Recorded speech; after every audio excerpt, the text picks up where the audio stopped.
Hello, chefs. Good evening. We are back again. I'm Isaiah, the young Jedi chef, here with the Dragon Warrior chef, German Lamb, and we will be your host for today's podcast. You're listening to a unique podcast where we will discuss tough yet real topics that need to be heard in this.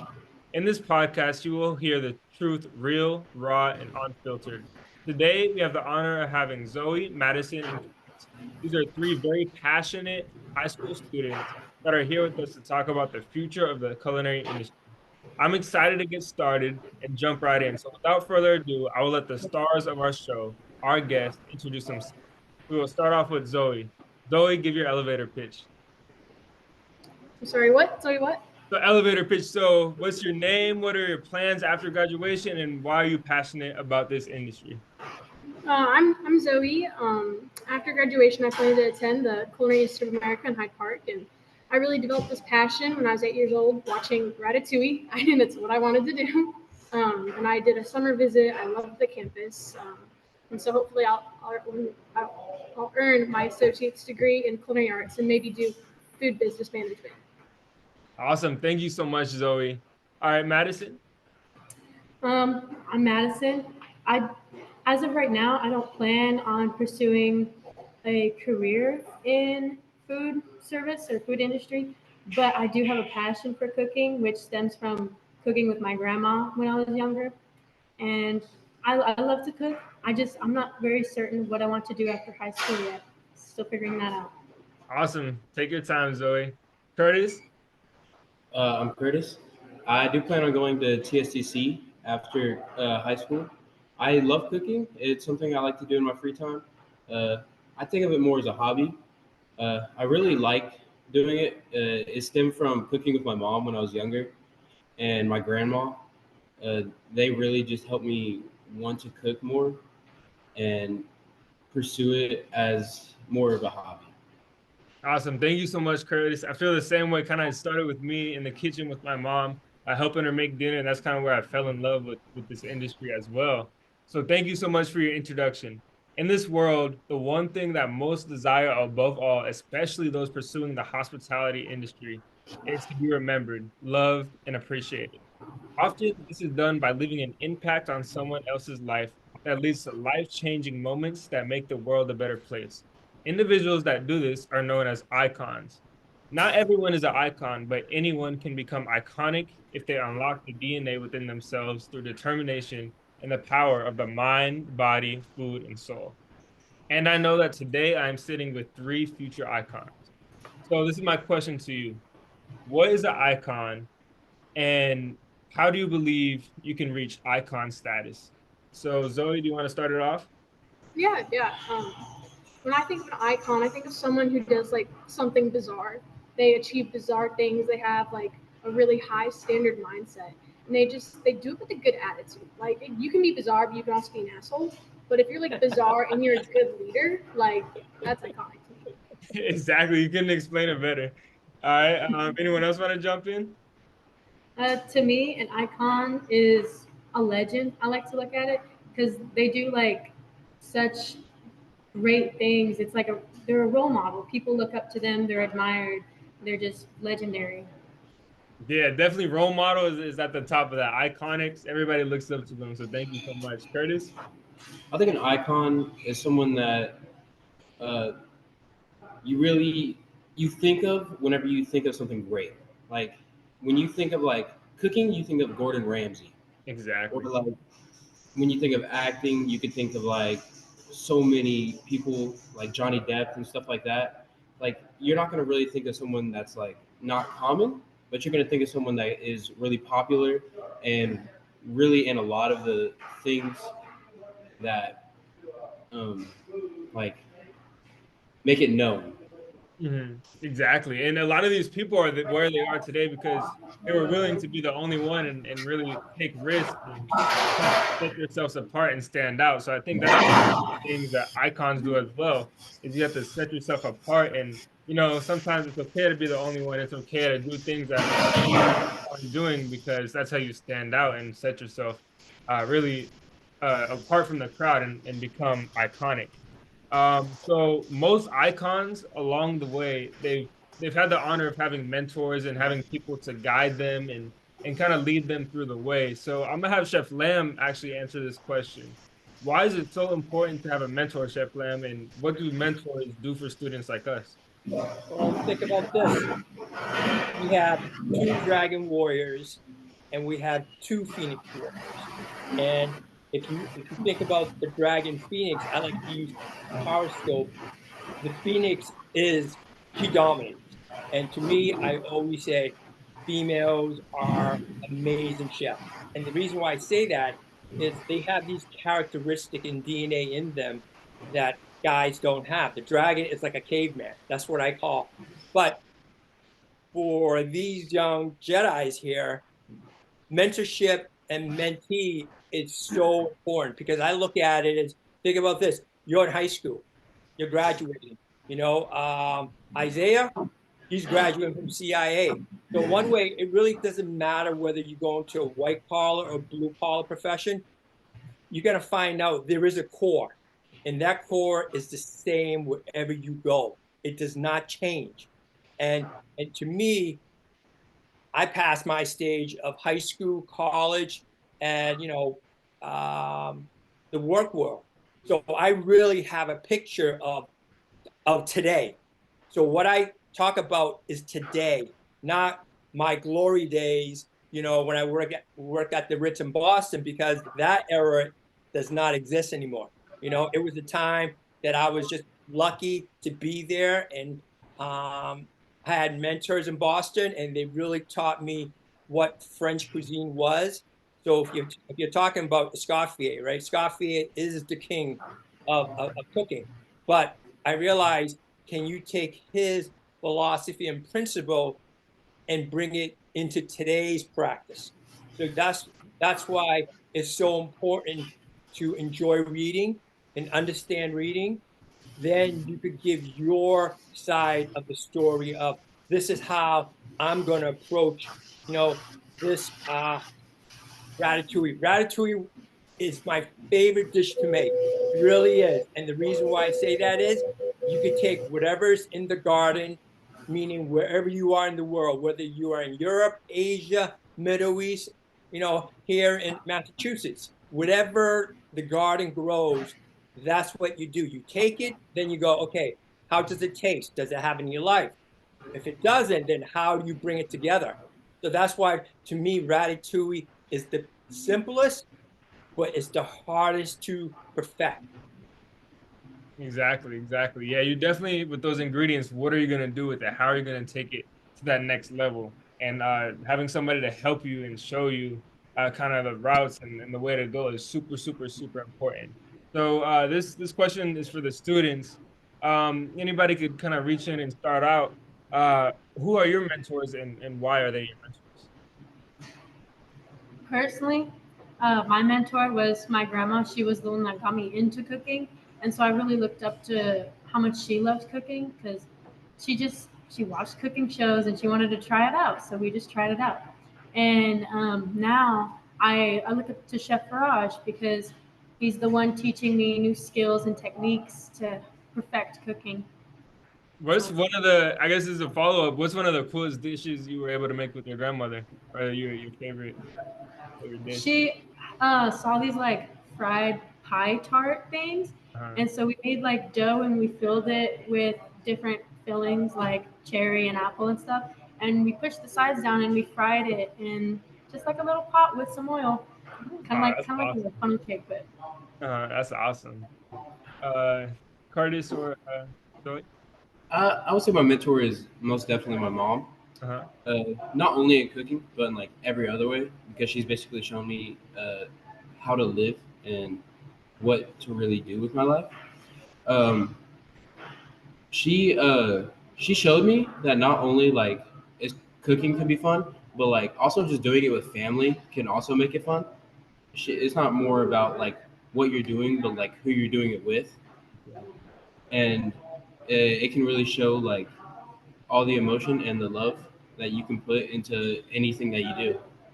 Mhm. Definitely. I think that's super important. Like you said, it's more about who you're doing it with rather than the actual cooking. To me, that's what makes cooking fun is when you're able to like give it to the people you love and care about, and they appreciate it, and you see their reactions. Like that's the best part to me. That's kind of what the reason why I love cooking and why I'm in this industry, is because that right there.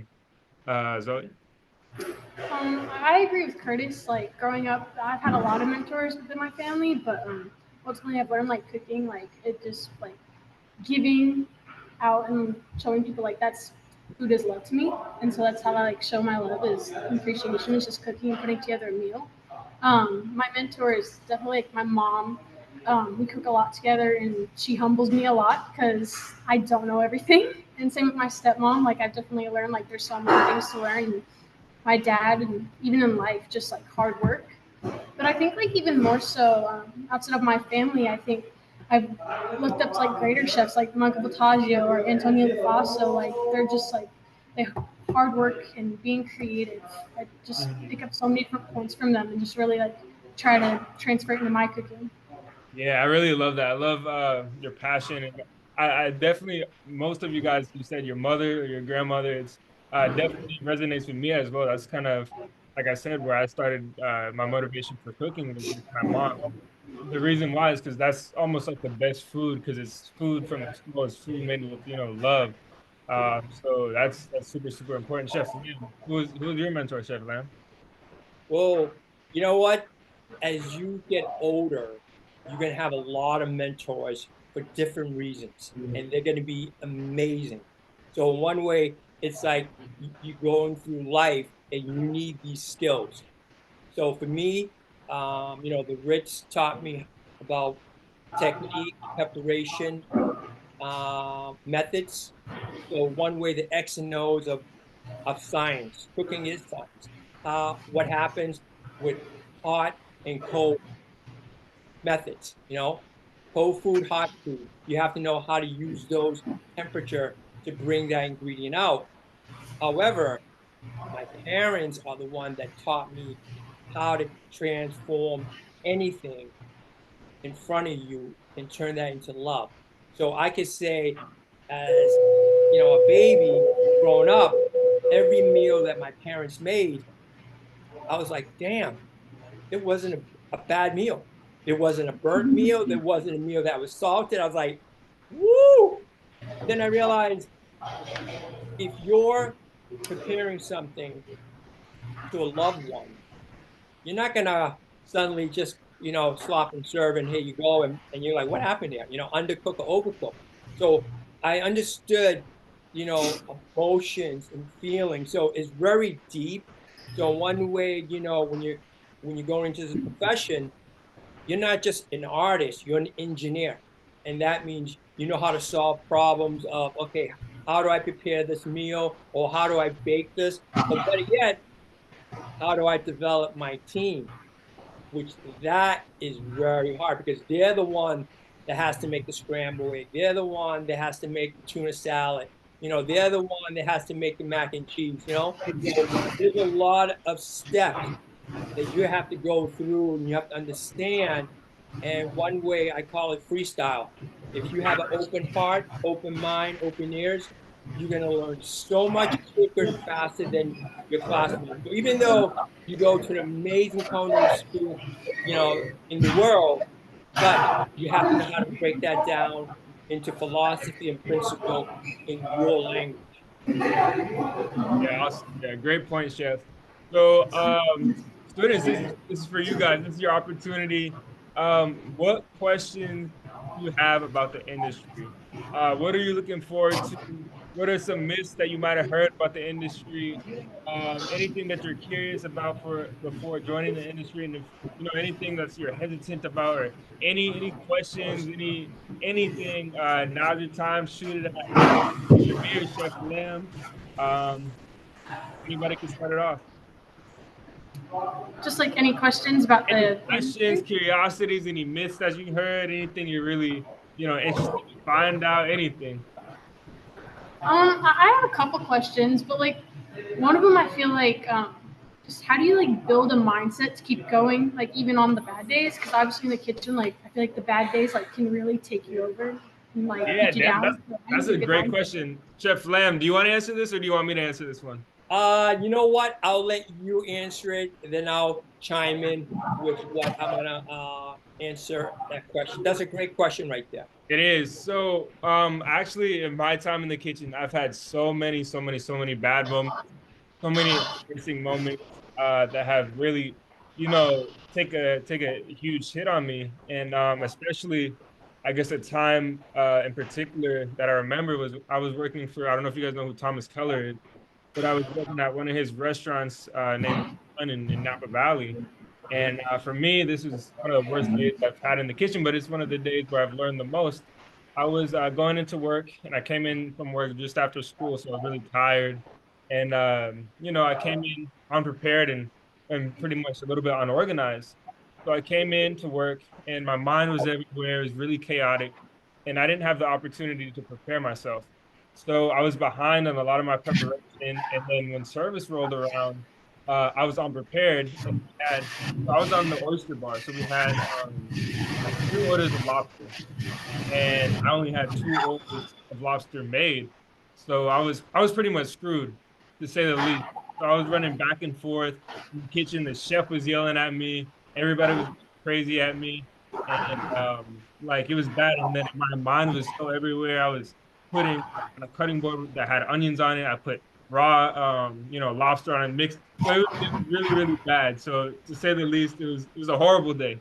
So by the end of service, I asked the chef, I was like, "Hey, chef, what can I do? Like, I'm so sorry about what happened today. Like, it was horrible. I was getting stressed out, this and that." And I was like, "Hey, chef, like, what can I do to, to be better?" And he was like, "To be honest, stop wasting everybody's time. Like, you should be by this by now. Like, I could do this job easily." He was, saying a whole bunch of stuff that was discouraging me. And I was like, wow, like, this is horrible. So and then I went to my car and I shed a few tears, but that's okay. I was like, you know what? But that let me think. I was in my car and I was just sitting there for minutes and I was thinking, I was like, wow, like, what can I do? And I'm giving my all. I don't take a lunch break, working as hard as I can, and it's still not working. So I think the thing that helps me is just pushing through and just thinking, okay, look, reevaluate. All right, this is what I could have done better. Don't discourage, but say, okay, I'm gonna come in tomorrow, and instead of doing this, I'm gonna do this. So just go through each part of your day and say, okay, this is what I'm gonna change from next time. Don't be afraid to ask questions to the chef and have ask for help, because that's important. So I think the biggest thing is when you're going through problems, reevaluate your day. Don't give up. Keep on going because you don't lose unless you really give up. So in each failure to me is a lesson. And that's how I look at it. So I think the failure only makes you strong. Ultimately maybe you better. Um, today. Jeff Land? Oh, you know what? Very simple. Someone said earlier, hobby. Hobbies are so important. You know what? You know why? Because they give you a smile, and they always give you a smile if someone has a bad or ugly day. And to me, martial arts, body, mind, spirit, the yin and yang, it teaches you how to take those emotions. Where remember, when you go in the kitchen, the environment and culture, it's hard for you to change because you're playing a position and suddenly all this negative energy could be coming at you and you're like, holy shit, what am I going to do? But if you really thinking about it, it's like one order at a time. You breathe in, you breathe out. So this is something that I enjoy teaching. It's like in sports, before the championship game, view it, like your mind is a powerful stage that you could draw this act like, okay, whatever you're going to cook, whatever you're going to prepare, and it just helps you. But you have to have a hobby. And if you don't have a hobby, guess what happens? The bad and ugly days will actually make you quit instead of saying, oh, I got to be better. Because at the end of the day, you're an athlete. Just remember that, right? You're taking ingredients, you're preparing it at a short period of time, and you're giving it to the server. The server gives it to the guest. So, like I said, whatever, whether it's a kitchen or whether it's in an office computer, they're both vicious. because suddenly now you get an email and this email is, and you're like, what? Degrading and offensive. And now you're like, okay, how do you reply an email back with this type of language? So there's a lot, at the end of the day, is the same thing. Think and breathe in, breathe out. That would be my suggestion. Yeah, thank you, Chef Lamb. Donovan, did you join in with us? Yeah, sorry, I was at an Okay. appointment. No, no How's it worries, going? Donovan. Great to have you in. So we were just asking any questions, any curiosities, any myths that you heard about the culinary industry that you might have for us that you want to have questions about, shoot out there. So anybody could kind of jump in on this one. I have a question that kind of stems off from Zoe's, Huh? and it's how do you keep your passion for cooking? Oh, that's a good one, Chef Lamb. Do you want to start off this time? Oh, absolutely. All right. All right. Passion, it's freestyle. But if you don't have discipline and structure, you are going to be a train that is just going to go off the rail. You're not going to have any safety guard. There's one thing I always hear about the young generation. I have passion. I have passion. I have passion. Yeah, but when someone, throws you off the curb or off the, road and you're on the side and you're crying because it hurts. So to me, this is where I was saying, someone that is young, like a mentee, you learn from a mentor, right? And to me, is the hardest thing to learn because I always say this, oh my God, you look like Chef Boyardee. So you might be great in cooking in the kitchen, but why do you look like Chef Boyardee? No way. So that tells me, to find someone that's A plus. Is that hard? Absolutely. But guess what? If you are able to master the A plus, you are set for life because whatever comes at you, you're always gonna be smiling and you're always gonna be like that ratatouille. You're gonna be like, let's go, whatever you're making. So you need something to really give you that smile all the time. But you're the one that has to find that, right? I could give you like my principles, uh, professional, how to be a professional, sanitation, safety, respect. Then the last four, body, mind, spirit, and food. You look in the mirror every day, who created that beast? Who created that monster? So in one way, you can say, I'm going to take this passion that I have now, I'm going to build on it. I'm going to add something that I'm not going to self-destruct. And that's where mental issues comes along, right? Mental issue is no one taught you about discipline structure. And if they did, you won't self-destruct. So if you really think about it, it's really simple and basic. But that's why I mean the foundation, it's ground level. It's all the same. Yeah, and I would say for me, I was just kind of whenever I start to, I guess, go off the passive, do I really want to do this? Am I losing passion? I remember why I got started. And I remember, what the happy memories of, why I love cooking and, those memories, like I said, in your kitchen with your mom and kind of, why you got started in the first place. And that kind of takes me back and say, okay, even though this moment right now might be really, really tough, I'm doing it because I love it and it's for a bigger reason. And I'm gonna get through this, and then everything's gonna be okay. So I think, like I said, that's just the biggest part for me is remembering the why of why I got started. That kind of helps me, and also find new things. Like with cooking, there's so many avenues you could take, like so many different dishes you could try, so many techniques, and so many everything. So if you're starting to lose passion, then try something new. Say, okay, let me try this. Let me try this dish. Let me go into this. There's so many different things that you can do. So to keep your mind curious and to keep you going. So I would say just be curious, stay curious, and keep the love for cooking is one of the biggest things. Any other questions, curiosities, Curtis, Donovan? Do you do you think that sorry? Do you think that cooking can help with any other aspects of life? Oh yeah, most definitely. I know, yeah, Chef. I know Chef Lamb is excited to answer this one, so I'm gonna let him go for it. Um, think about the 8 things that I mentioned. If you don't find the meaning of why I should commit each of these principles 24/7 for the rest of my life, and I already know you're not going to be successful. And the reason why I say that is your body's going to go through a lot, right? From 18 to college or to workplace, then down the road, you're going to have a family, you're going to have a parent, and you're going to have all this knowledge that you need to share with your baby, your girl, your boy, whatever it is, and you have to know how to eat, how to cook, because if you don't, then what happened is there's a list of disease, right? For me, cancer came into my life 7 years ago. So if I didn't have the understanding of food, I would not be able to rebuild myself into this dragon icon warrior. So when you're saying that, remember, right? You only have so much time during the day.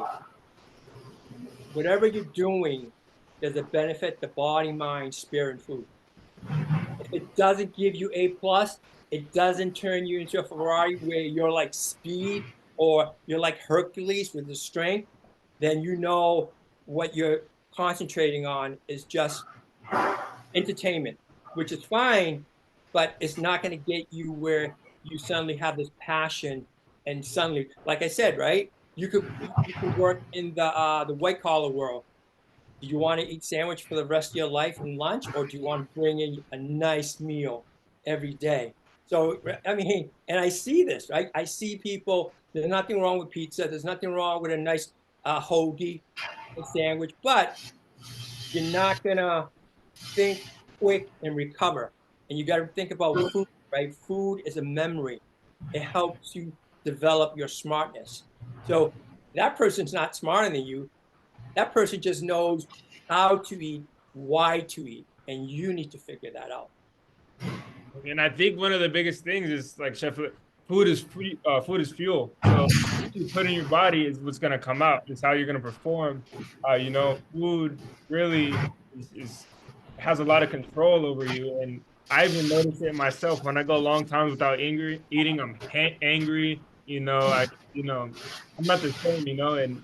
And it really affects how you work. It affects everything. So food is really the basis and like the center point of everything. And that's why I also love cooking too, because you kind of have that power as a chef to really make people happy.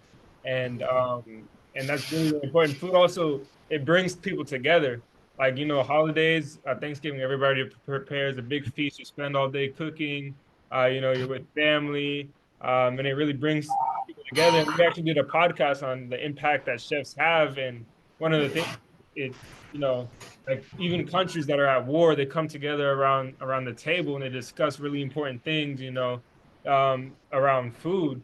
So I think food is really the center point of everything, most things. That's why I love kind of doing what I do. Donovan, any questions, concerns, anything about the No, industry? no, not right now. I can't think of anything. Donovan, man, come on. You just chimed in, you joined in, and we're gonna be wrapping up this podcast, and the whole world is watching and listening to these great minds. So right now, open your mouth. Got a lot of knowledge in that brain of yours. Come on. For, Uh, for I'm on the spot now. Hold on. Um,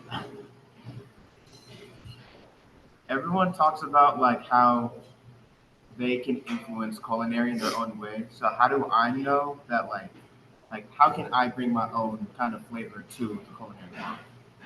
Like give my stamp on culinary. Oh, Chef Lamb, what do you think about that?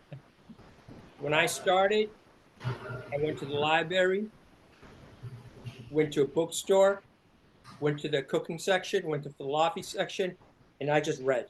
I just read the bookworm and understand what is really Middle East cuisine, what is European cuisine, what is American cuisine, what is Asian cuisine, and understand how they build it, how they prepare it, and why they eat it.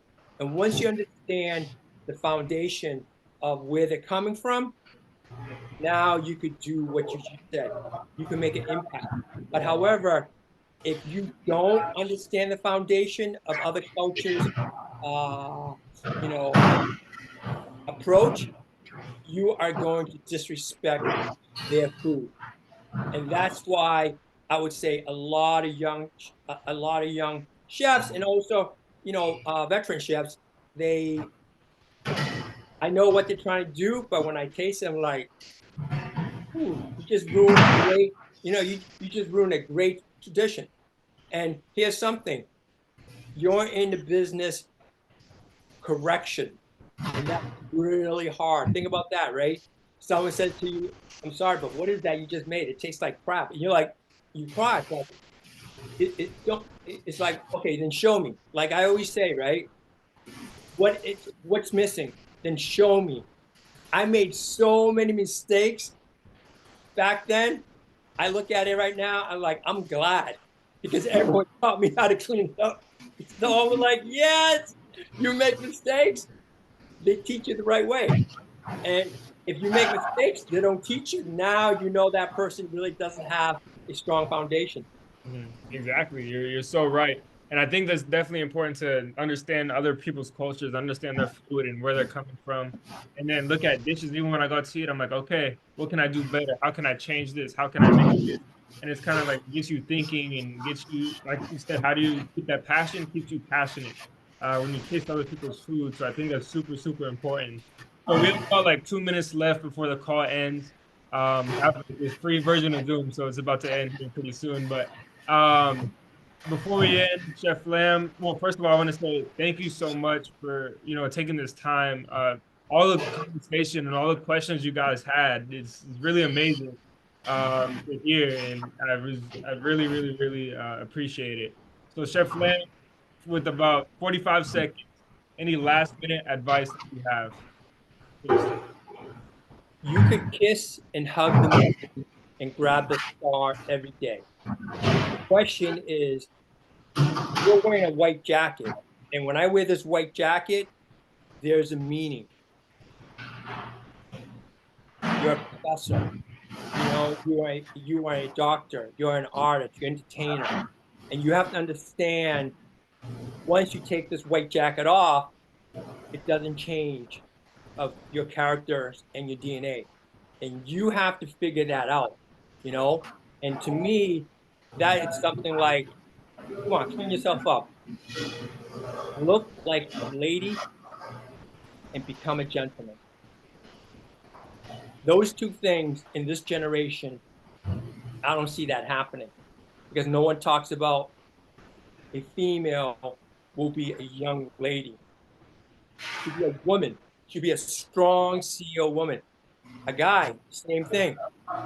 So the standard is, we just planted seeds today for you to become amazing icons, wherever that might be, whether it's in the culinary or whether it's in the white collar world, whatever that might be. And the thing is, we